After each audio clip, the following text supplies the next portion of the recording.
Okay, happy Sunday to everybody. I hope you had a great 2 days. 6:30 p.m. already on a Sunday. Time to get ready and start thinking about the week. But you don't have to yet because we're here. I'm here. I'm going to be reading the rest of the book to you. We may be finishing the book today. It looks like maybe not, but we might be. My name is Charlotte. I'm going to be your host and reader for the next hour. I am also the owner of the California Haunts Paranormal Investigation Team based out of Sacramento, California. We are 45 strong up and down the state, which means we can help you. Okay, that being done, I want to go ahead and get to reading today. Excuse my throat. The Salem witch trials. We finished all the background stuff for the witch trials and all that, and now we're just looking at looking at the history from different perspectives. In fact, we're up to a section of the book that says key interviews, maps, and places. So I'm going to be reading through those. That's why I don't know how much farther we have in this book, but let's continue.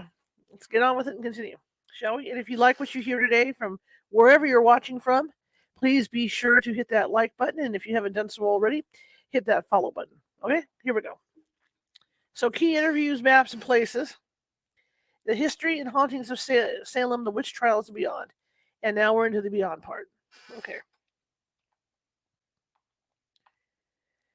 First section is called Proctor's Ledge. And we're going to go ahead and read that. Give me a second to get things adjusted.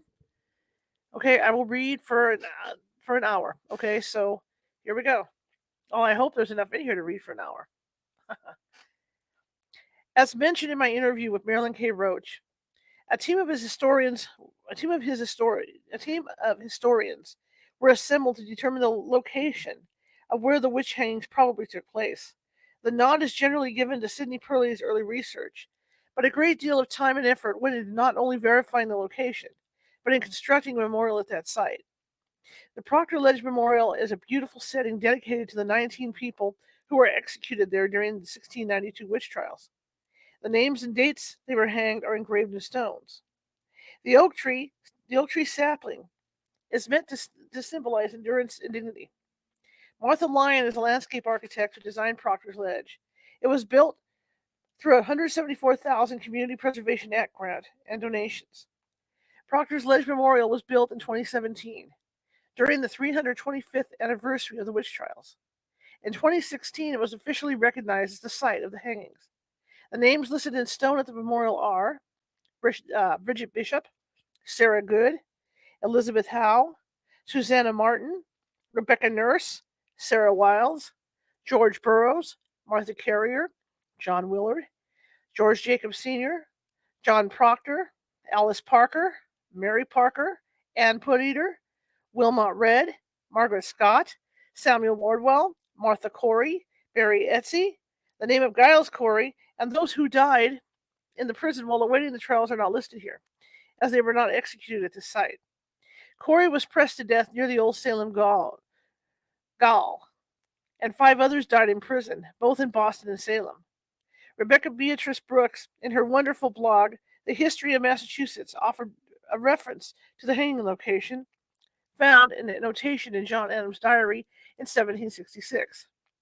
It appears that in the late 18th century, locals still knew that Proctor's Ledge was the site of the executions because, in 1766, John Adams visited his brother-in-law in Salem and wrote in his diary that he had visited the ledge, which he referred to as Witchcraft Hill.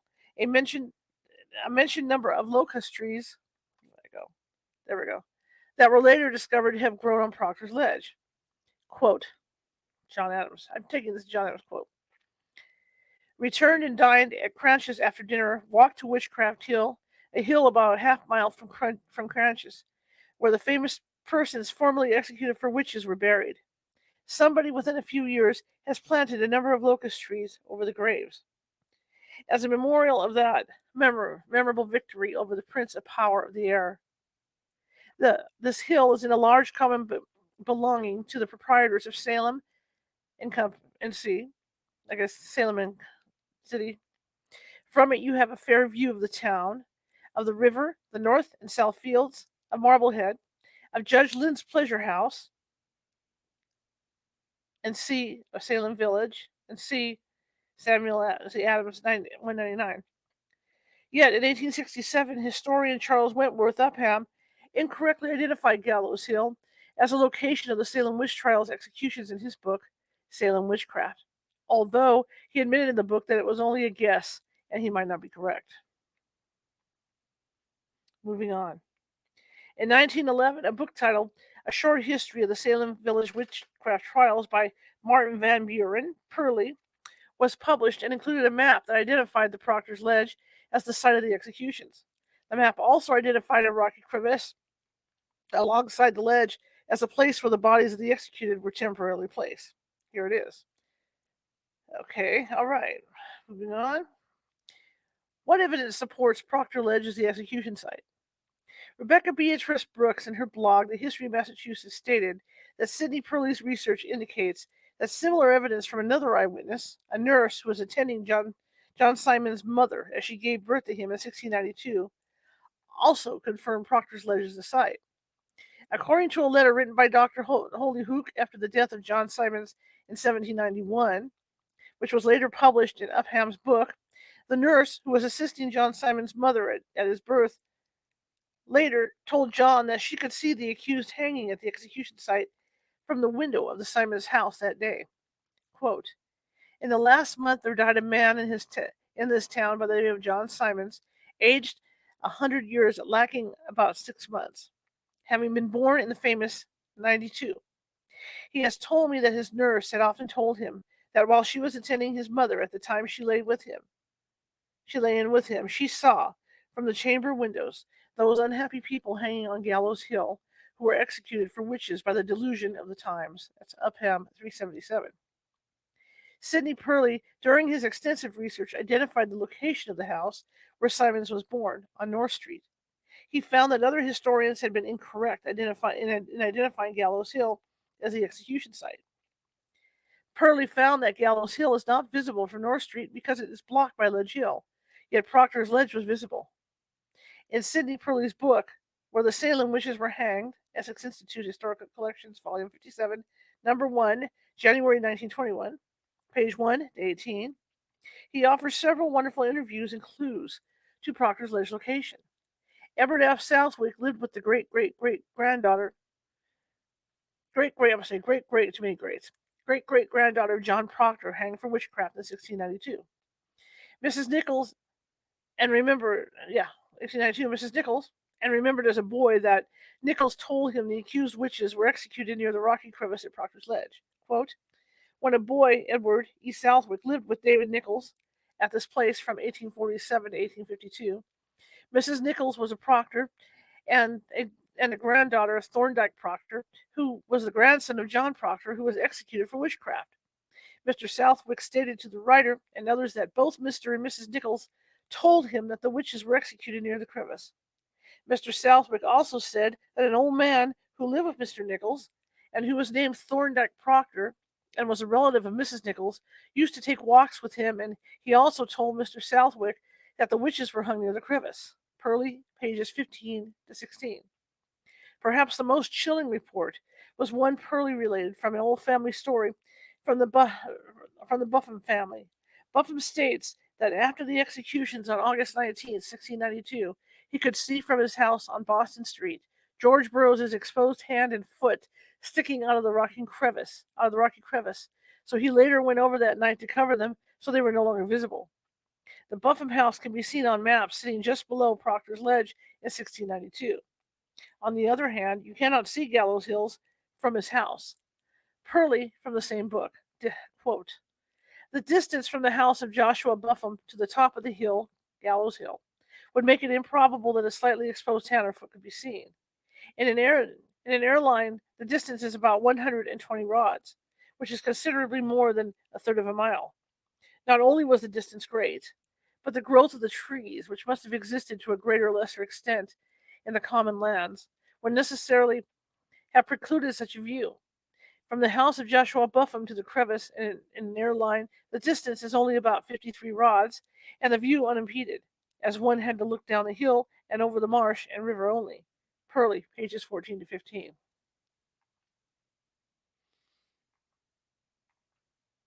Okay. From Rebecca Beatrice Brooks, The History of Massachusetts blog. Another piece of evidence is a local legend that states that after Rebecca Nurse's execution, Her son Benjamin rowed a boat that night from a creek near the nurse homestead into the North River, right up to the base of the hill where the execution took place, so he could claim his mother's body and give her a Christian burial on her property. There are no waterways and never have been leading to Gallows Hill or anywhere near it. Yet, at the time of the trials, the North River used to spill out into a large bay that pooled into Bickford's Pond, which has since been filled in at the base of Proctor's Ledge, thus allowing Benjamin Nurse direct access in his boat to the execution site. In addition,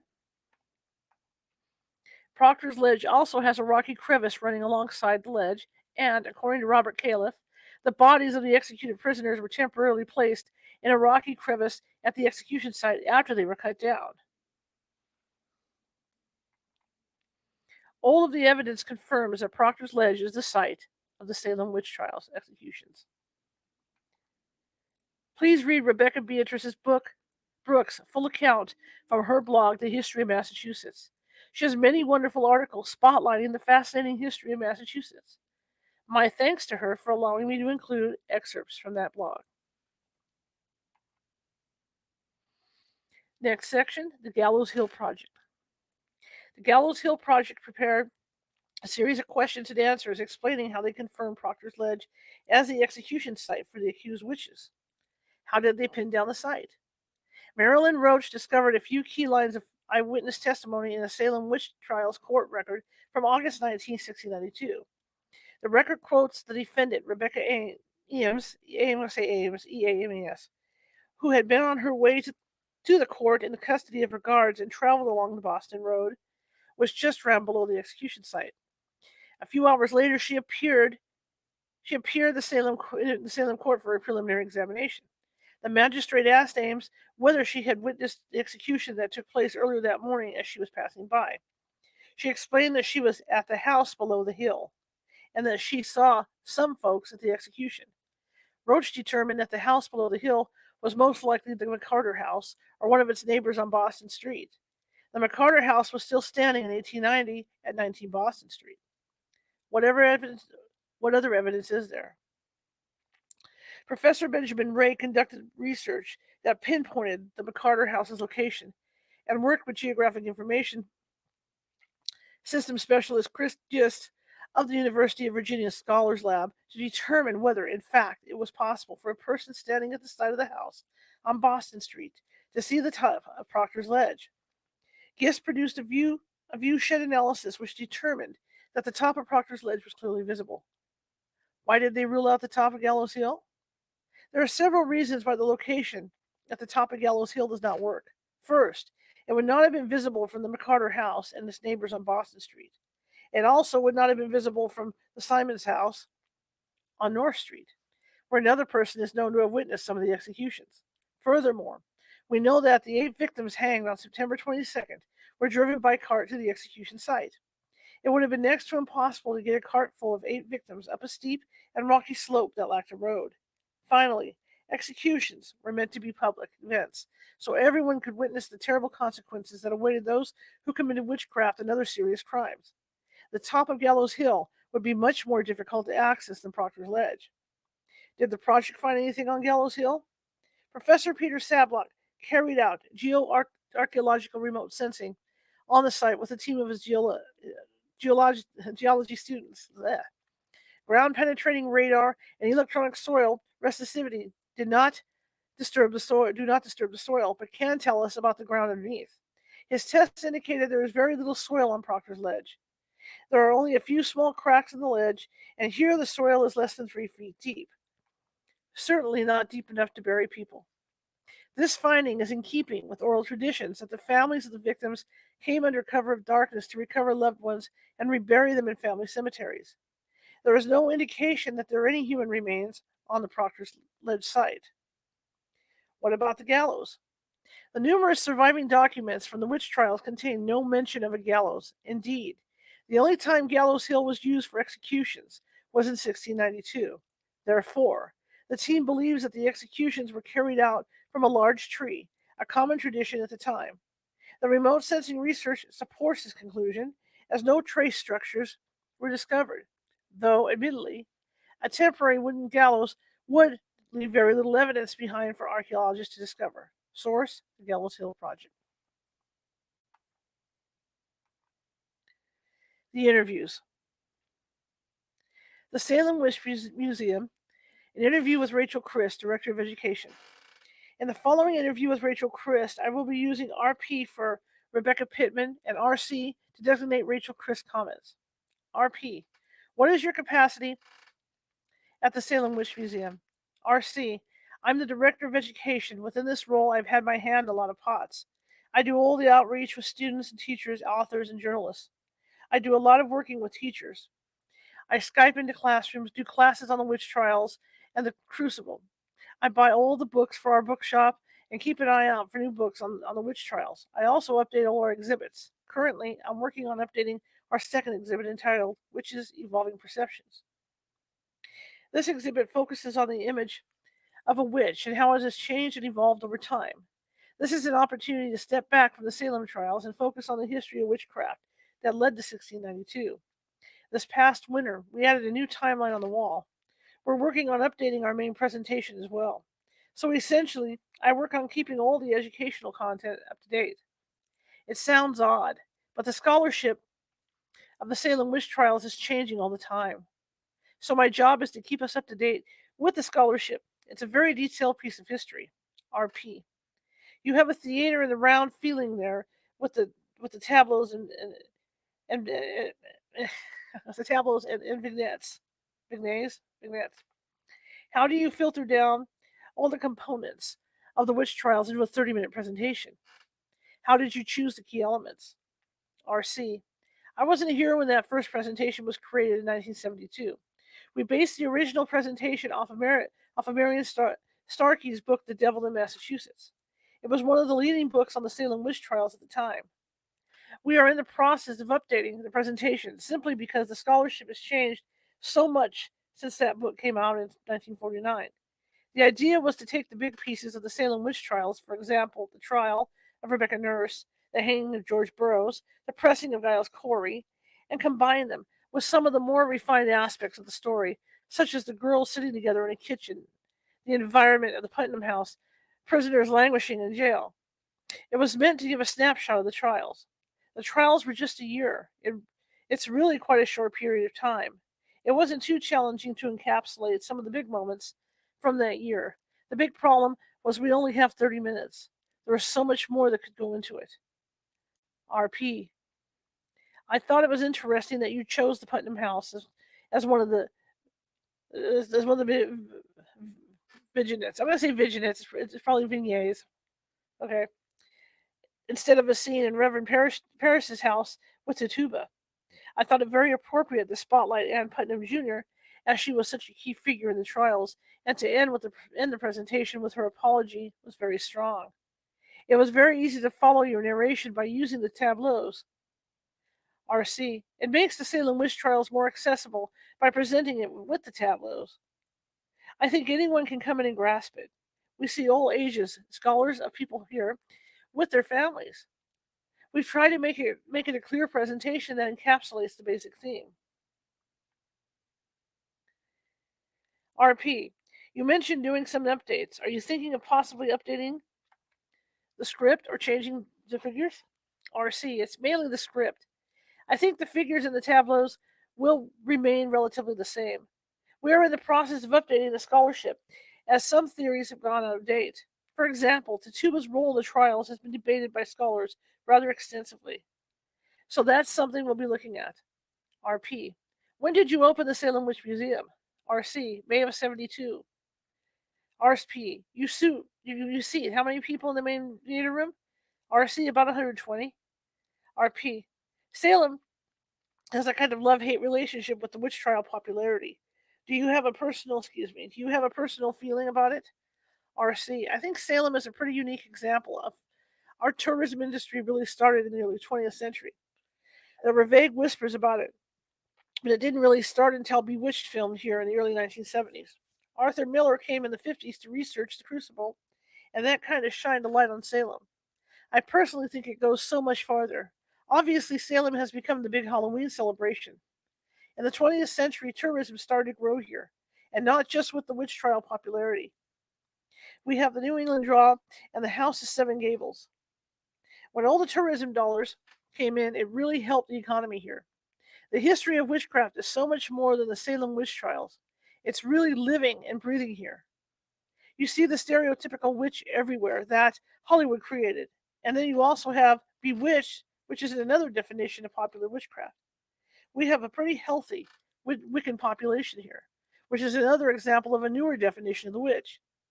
In our museum, we talk about the definition of a witch and how it's changed and evolved so dramatically over time. I think it's pretty interesting to see how this is still a living, breathing thing and how dramatically the term has changed over time. RP. Is Wicca a religion? RC. Yes. It's a legally recognized religion in the United States. Wicca is a neo-pagan religion. These are based on older earth-based religions that go way back. It's a private practice typically. You won't see them making a show of themselves. RP. We spoke of Hollywood stereotypes when discussing today's concept of a witch. I noticed in the witch trials transcripts that the word broomstick was never used when the girls stated seeing specters riding through the air. They always used the word pole. It speaks once again to the stereotype we have of a witch. RC. The broom is something you do see in other areas. In Europe, during the early modern period, which is the 15th, 18th century, that's when witch hunts were taking place, and there were reports of people flying on broomsticks. RP. You have an amazing artifact there at the Salem Witch Museum, one of the actual beams from the Salem jail where the prisoners were held during their questioning in the trials. Do people comment on it? RC. A lot of people comment on it. It's a surreal feeling to be able to see it. The original jail was constructed circa 1680. Around 1760, the original wooden jail was rebuilt, and it is said that some of the timber from the original structure was reused when building the new jail. The old jail site was demolished in the 1950s, and at this time, construction workers found 7th century beams. Several of these beams were salvaged and given to the Peabody Essex Museum, the Witch Dungeon Museum, and our museum. RP. Have you noticed any paranormal activity inside the Witch Museum? RC. This building was built in 1840, so it's very old. Yes, sometimes odd things will happen, but you can almost always explain them. For example, books will fall off the shelves, but it's because the floor is a little slanted. A typical visitor experience in our museum takes 45 minutes to an hour. Visitors view 2 history presentations. Our first presentation is audiovisual and takes place in the large auditorium. Stage sets are eliminated in the time with a narration which presents a point-by-point overview of the events of the witch trials that took place in Salem in 1692. The presentation is followed by a guided tour. This tour focuses on the history of the image of the witch and the European witch trials that led up to 1692. You can visit the Salem Witch Museum's website at salemwitchmuseum.com for ticket information, hours, and much more. An interview with Marilyn K. Roach, author, historian, and artist. For the purpose of this interview, Rebecca Pittman will be designated by the initials RP and Marilyn K. Roach by the initials MR. Marilyn K. Roach is the author of several books on the Salem witch trials, including In the Days of the Salem Witchcraft Trials, 6 Women of Salem, The Untold Story of the Accused and Their Accusers in the Salem Witch Trials, and the Salem Witch Trials, a day-by-day chronicle of a community under siege. She has a large hand-illustrated map of Salem Village in 1692, showing the location of all the homes and pertinent locations associated with the witch trials. I highly recommend it.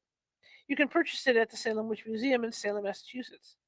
Her drawings have blessed many archival websites, blogs, and books. Marilyn was instrumental in the research used to discern the correct location of the Salem witch trial hangings, and was part of the team who instigated a memorial to the victims that now stands at Proctor's Ledge on Gallows Hill in Salem, Massachusetts. RP. Your book, The Salem Witch Trials, a day-by-day chronicle of a community under siege, is so amazing. I also bought your map of Salem Village in the Salem Witch Museum. How long did the map take you to create? MR. Oh, years and years. It's based mainly on Sidney Purley's work. RP. Do you have ancestors from the witch trials? Is that what got you interested in the Salem trials? MR. I have ancestors from the era that got me interested. I found relatives around the edges. There are two uncles, Judge Samuel Sewall, who later apologized, and John Alden, who was arrested as a witch. RP. Speaking of your map, when they took the prisoners from the Salem jail up to Gallows Hill for their execution, did they cross the North River? MR. There's a creek that came down from the upper part of the Gallows Hill that flowed into where the river bends, sort of a right angle there. It's all filled in now.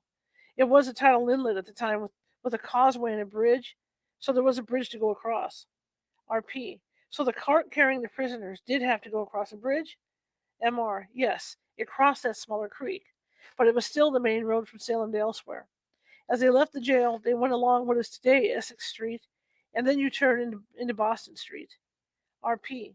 After reading several reports, including yours, it sounds like the spectators followed the cart all the way from the jail to Gallows Hill, or what we know now is Proctor's Ledge.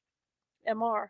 I would assume so. It was supposed to be a lesson of what not to do, and it was also exciting in a macabre sort of way. RP. I know the Wabanaki Indians were mainly responsible for the attacks happening in Maine and New Hampshire. Was Salem afraid of immediate attacks? MR. Oh, yes. While some surviving members of the local tribes had scattered after King Philip's War and joined larger groups of Indians to the north. When French Canada became involved, you were never sure if you were going to be attacked. That's why Salem Village had a watch house where the militia had stationed men at night to watch for attacks. Andover was attacked, which is very close to Salem Village. RP. There was so much woodland there in the area. It must have been very frightening to be in a remote farmhouse surrounded by trees that could be sheltering Indians. MR. I'm not sure how much was cleared and how much was wooded. Obviously, they cleared trees for farming and to build houses. There are more trees there now than there were back then, or even back to the Civil War. There was enough cover, certainly, to sneak up on a home. RP. Puppets featured in the witch trials, in that they were supposed to be a tool of the devil to inflict pain on a victim. Were all puppets considered bad? Were children not allowed to have dolls in a home in 1692? MR. Excuse me, they had toys. If it looks like a doll, I assume that was okay. But if it was crudely made, like you had thrown something together to use in magic, that would look suspicious. When they questioned Candy, the slave from Barbados, about poppets, her answer sounded like she just used something that she found lying around. The Lacey girl, when she was arrested, the deputy, or whoever it was to take her into custody, had orders to search the house, and they found some things that looked suspicious, like old scraps of cloth rolled up. RP. We have an image of the Puritan way of life that shows them as strict, denying all pleasures or sense of frivolity. In your book, you mentioned that they did have dances or played a game of nine pins. Would you elaborate on that, please? MR. Men and women did not dance together, but they did dance. Even Increase Mather stated that dancing was a natural expression of joy, similar to dancing a jig. But couples did not dance together. Nine pins is similar to what we call bowling today, with smaller balls. RP. Marilyn, for me, the turning point in the witch trials is when the adults asked the girls, who were just beginning to show signs of afflictions, who ails thee, instead of what ails thee, which which is what they had been asking them. It went from a general diagnosis of the girls being under an evil hand to naming someone specifically for tormenting them through witchcraft. What are your thoughts? MR. Yes. The girls assumed the adults knew best when names were suggested, and that's when the spectral evidence began. RP. I noticed several fortune telling devices mentioned during this period of history. The Venus glass was the one mentioned as something Tituba was using to tell the girls what occupation their future husband might have. What is a sieve and shears? MR. It's like an Ouija board idea. The shears then were made out of one strip of metal, so that the sharp blade and a hoop in the middle, and then another sharp blade, so that you're pushing them together to shear, like with sheep. A sieve is a wooden hoop with woven mesh, possibly horsehair, on the bottom. It wasn't for delicate cooking. Apparently, you clutch the wooden hoop part with either side of the shears so that it's held up, and one person is pushing on one side of the springy part of the shears, and the other one is pushing on the other side, so that they are suspending the hoop between the shear blades. This would turn in answer to their questions. like left or right. It was balanced delicately, and any movement of your hand would make it swing a bit. It's moving based on their slight movements that they aren't aware of, because it is so slight. Quote, turn clockwise if he loves me, turn counterclockwise if he loves me not, kind of thing. RP. It's similar to how a planchette reacts, correct? It's responding to the ideomotor response. Ideomotor response, there it is. MR, yes. It's the small muscle movements that we aren't conscious we are making, based on what's going on in the subconscious mind. RP, what is the Bible and key form of fortune telling from that era? MR, if you have a big door key and you put it inside a big book and tie it shut so that the book is now somewhat convex and lay it on the table and it's now kind of rocking on the table and you touch it and your motor skills make it turn a bit. It was found that a tome of Shakespeare was used this way, and the key was inserted in a section of Romeo and Juliet, so someone must have been asking about love or romance. Bible and key divination. Okay. RP, I noticed in your book that there were quarrels over land boundaries, especially between Topsfield and Salem Village. What was the main contention? MR, the boundaries were not drawn up really well, and the land tended to overlap onto each other. There were disputes between the Endicotts and the Allens about the farm the Nurse family had bought. The contention was over who was to inherit the land. RP. Salem Village had their own watch house to keep a lookout for Indian attacks. Was it located across from Ingersoll's Ordinary where the church stands now? MR. I believe so. It was on a little hill then, so they had a good view all around them. RP. Maryland. I went to the Paris site in Danvers, where the stone foundation of his home can be seen. I believe in your book you state that the house faced south to catch the sun. So that means that if you're standing at the foundation stones where the marker is now, you'd be facing the front door, correct? MR, yes, where the gate and the fence is. RP, do you find it interesting then that the stairs to the cellar would be around the corner to the right of the front door instead of at the back of the house? MR, the cellar was under the parlor, the room to the left of the front door, and the stairs from it opened into the hall to the right of the front door. The hall was the all-purpose room, which would house the kitchen hearth. In the back of the hall is a little foundation which might have been under the lean-to. The second cellar hole beyond the parlor was dug in the 18th century when they put in an additional one. When they put an addition on. RP. Did the parsonage have a study? Different films show Reverend Paris as having a private study. MR. I would think he would need one, and it's only a guess, but I think it was one of the upstairs rooms. Yes, it was upstairs, because in his notes that he made after 1693, the Nurse family is mad at him, obviously, and they come upstairs to talk to him. He writes that they all came upstairs instead of one at a time. They were headed to a study. This was found in the church records, which you can see at the Danvers Archival Center's website. RP. I'd love to ask you about your involvement with Proctor's Ledge. I read accounts that a few houses in 1692 could actually see the hangings from their windows. Is that true? MR. Yes. Rebecca Ames was taken to the McCarter house on her way to the Salem jail. The house was near the base of Gallows Hill. She said she saw the executions from the house. Pearlie saw it because that house was still standing until the 1914 fire, which did so much damage to Salem. RP. Were you one of the main people involved in the discovery of the Proctor's Ledge location? MR. It was actually discovered by Sidney Pearlie back in 1901, and then he explained his reasons for assuming it was that location in 1921. In 1997, I found Rebecca Ames' comment on seeing the hangings, and then using Pearlie's articles on where the houses were in those days, I put it together that it had to be the lower ledges and not the top of the hill. I published a pamphlet on it back then. Elizabeth Peterson, director of the Witch House, which was Jonathan Corwin's house, got a number of us who were obviously interested in the subject to sit down together and discuss how the site could be better preserved. Professors Emerson Baker and Peter Sublock of Salem State University, Professor Benjamin Ray of the University of Virginia, filmmaker Tom Phillips, and myself. The site is on city land, purchased by Salem in 1936 to be a witch memorial. Nothing was ever done with it, and it had trash all over it.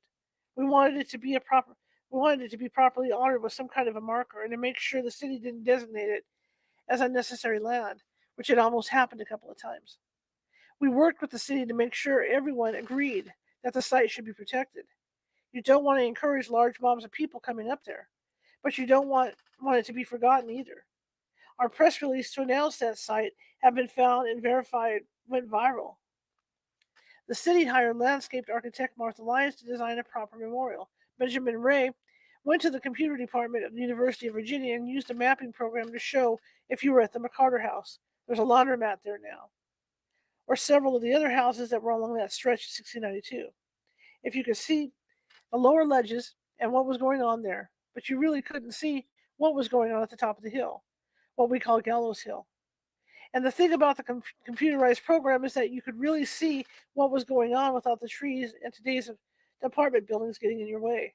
That helped to verify it. The memorial's dedication was appropriate and moving. A lot of descendants of the accused were there to honor their ancestors who had died on that spot. RP. Do you think there was a gallows erected for the executions, or do you feel it was a ladder propped up against a tree bough? MR. If there was a convenient tree, there would be no reason to waste time and money to build a scaffold. Locust trees are not very strong, and they are a bit brittle, so I don't think it was a locust tree as many have suggested. Whatever it was, it had to be big enough to accommodate 8 firebrands of hell. That implies something horizontal that might be a good oak tree. I've seen illustrations from other eras that show a ladder going up into a tree, and the victims would have to be carried up the ladder. RP.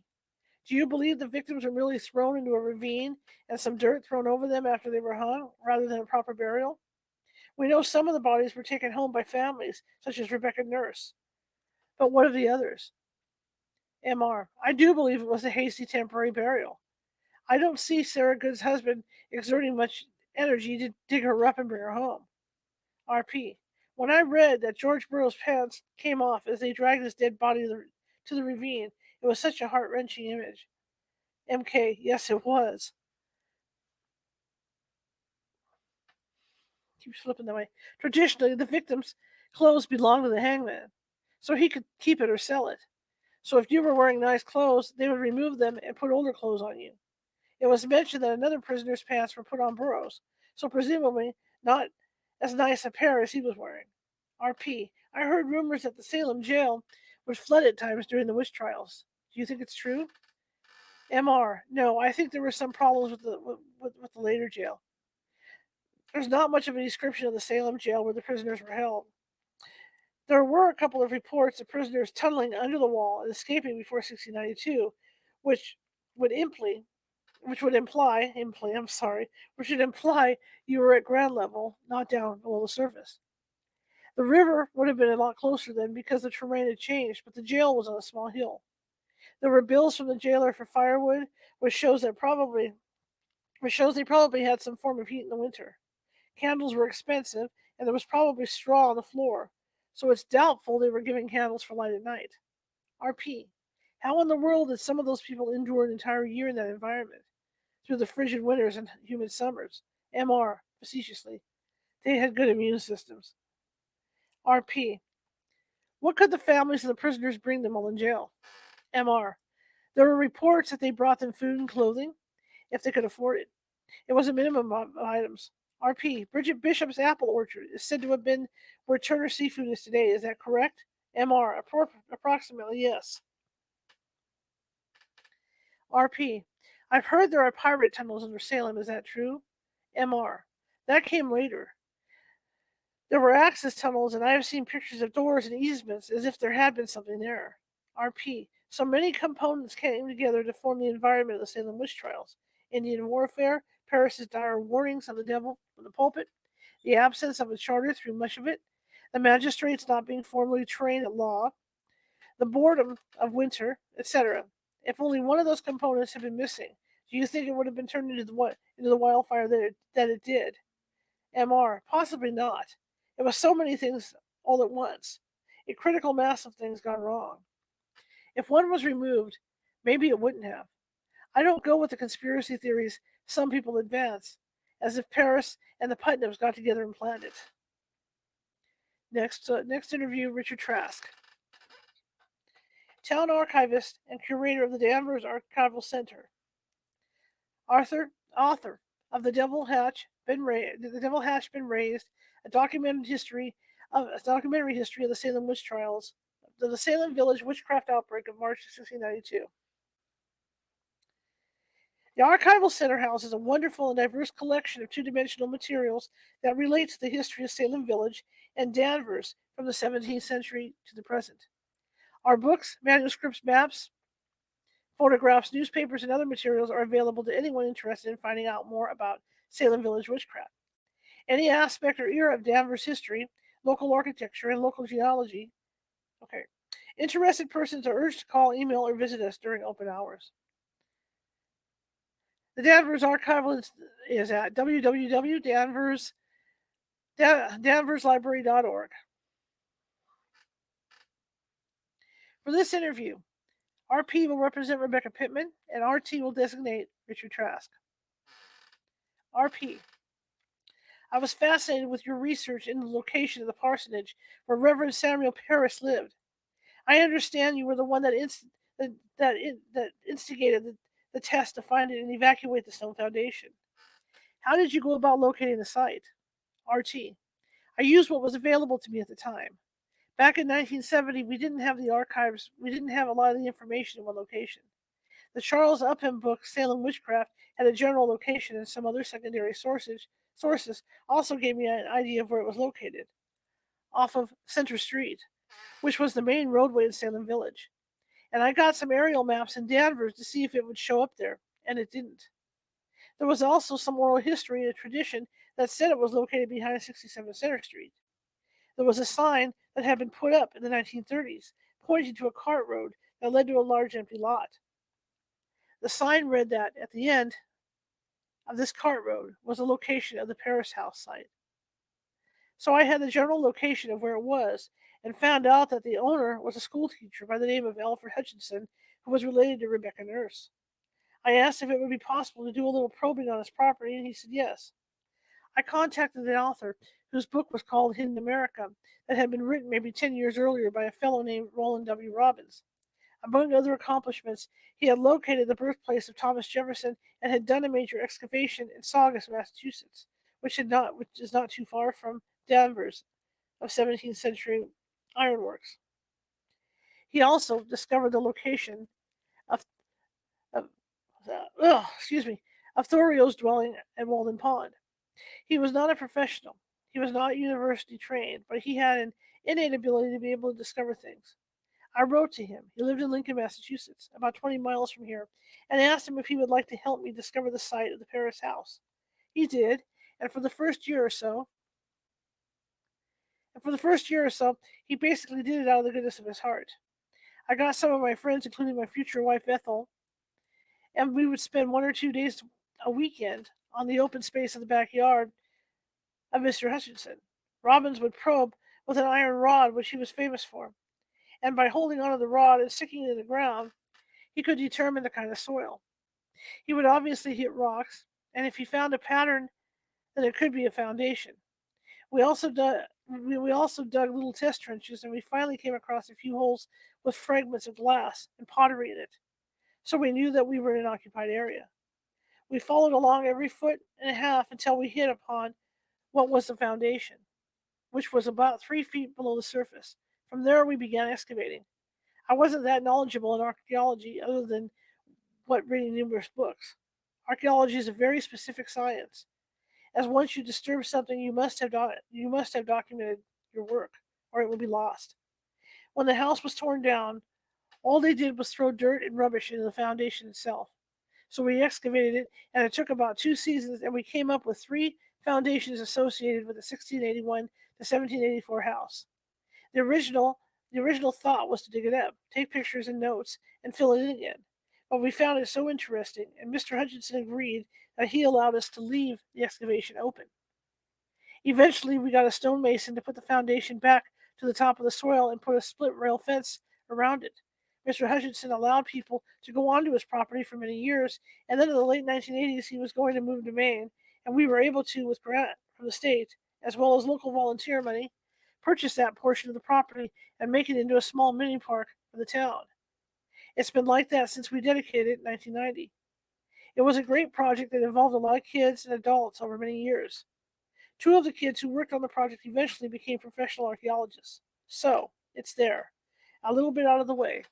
All of the artifacts we found, tens of thousands of artifacts, most of them pretty much small fragments, gave us a good idea of a colonial parsonage that had about a 100-year occupancy. It was a very interesting project, and one that allowed me to do other things later in town, including the establishment of the archives here. It's unusual for a municipality to have a tax supported archives.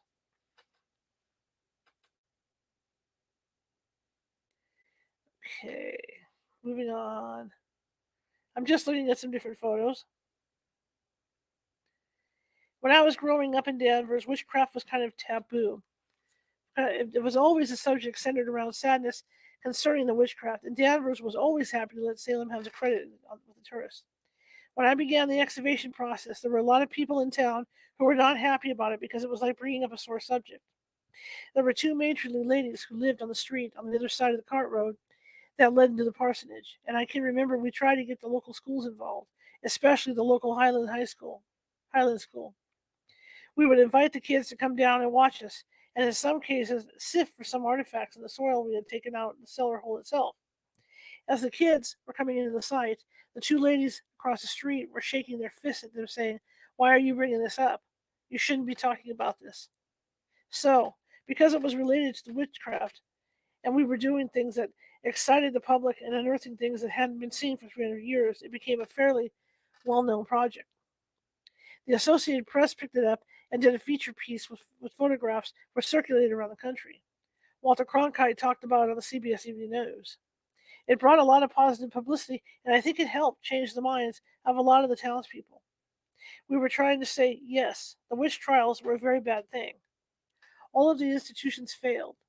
But what you did have was individuals, some nice, some not so nice, who actually became heroic when they believed that the truth was more important than life itself.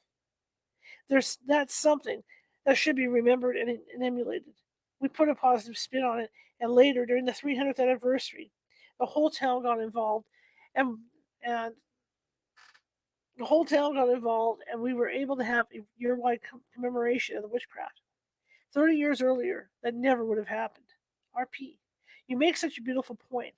The integrity of these people who would not renounce their faith, even in the face of death, is so much more poignant than the actual madness that went on during the witchcraft outbreak. You have done a lot to be proud of, Richard. RT, well, thank you. It was an amazing project to be part of. RP, why do you think the Paris house was set so far back from the road? RT, they wouldn't have considered it that way. A lot of houses sat back. It always faced in a southerly direction to get the best exposure to the winter sun. It could have been because the well was located there. It wasn't like a neighborhood like we think of today. It was scattered homesteads along a somewhat well traveled street. RP. Would the Walcotts have been in the Paris closest neighbor? Would have been the Paris's closest neighbor? RT. Yes. The Walcotts were two stones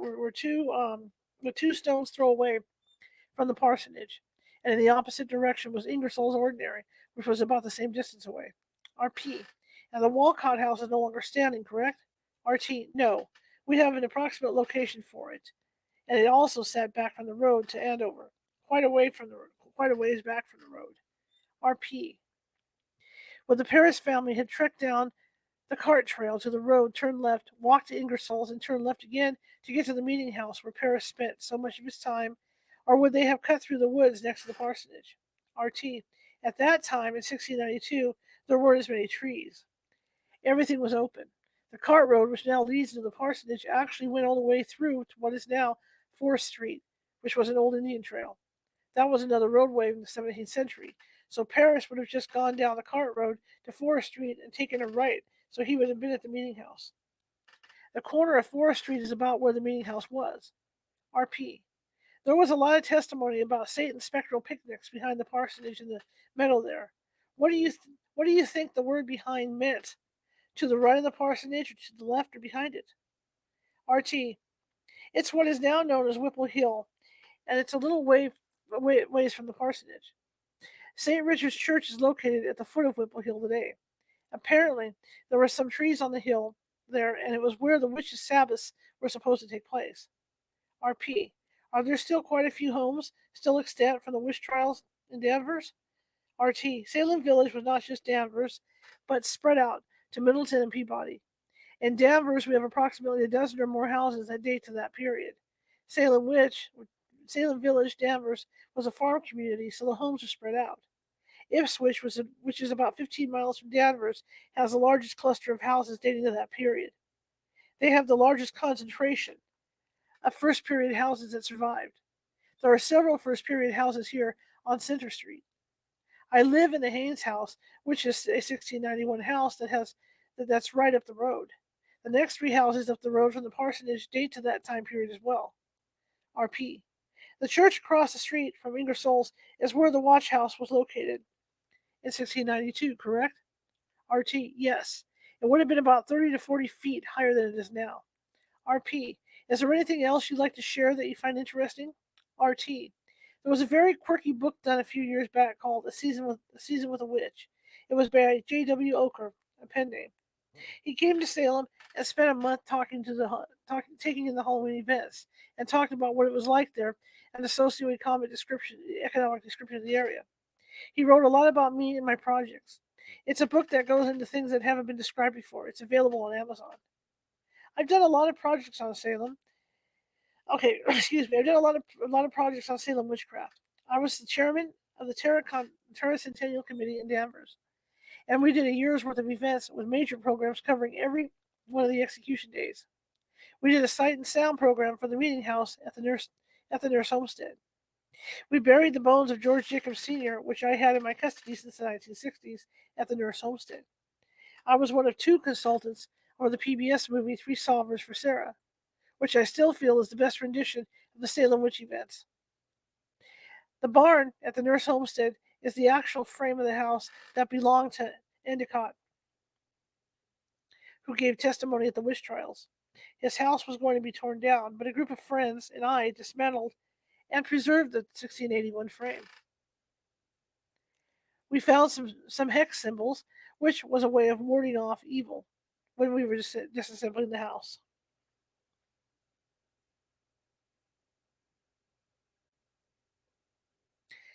Okay, okay, I gotta double check the time here. Hang on, guys. I have to see it on screen. Okay, see what I can do in 8 minutes here. I don't want to. Let me see how long this section is. Yeah, I'm gonna stop right where I'm at, and we'll continue next Sunday. It looks like we're Let me do this. It looks like we're getting there. We're getting there, and 5:23. Because I had to pre-record today. Thank you. In order to do this without sending it out on YouTube, I can only go for an hour. If I go beyond an hour, StreamYard won't let me, won't release it for me. So I can only take it to be an hour. So this is why we're stopping at this time, and we have around 8 minutes left. Anyway, I want to thank you all for coming and listening this afternoon. I know I've been for you it's afternoon. For me it's evening. It's Friday evening right now. But I want to thank you all. Tomorrow at 5 p.m. Pacific is going to be Bart Seabrill. We're going to be talking about, look at me turn, I love it. We're going to be talking about the fake moon landing. Or should I say, the alleged fake moon landing, right? We're going to be talking about that tomorrow, so join me at 5 p.m. Pacific, okay? Anyway, I enjoyed reading for you guys today, and I hope you enjoyed it too. If you like the show, share it with 5 people. If you hated the show, share it with 5 of your enemies. Equal opportunity here at California House Radio. Also, if you're watching from Facebook, excuse me, if you're watching from Facebook and you haven't done so already, be sure to share, be sure to like and share and follow. Just follow me, looking for followers and likes. Give me some thumbs up on this. Also, same thing with YouTube. If you're watching from YouTube, Be sure to subscribe if you haven't done so already. I've got more than 542 videos sitting over there, and I'm sure there's something you'll find that you like because I don't always do ghost or paranormal related stuff. All right, guys, I will see you tomorrow.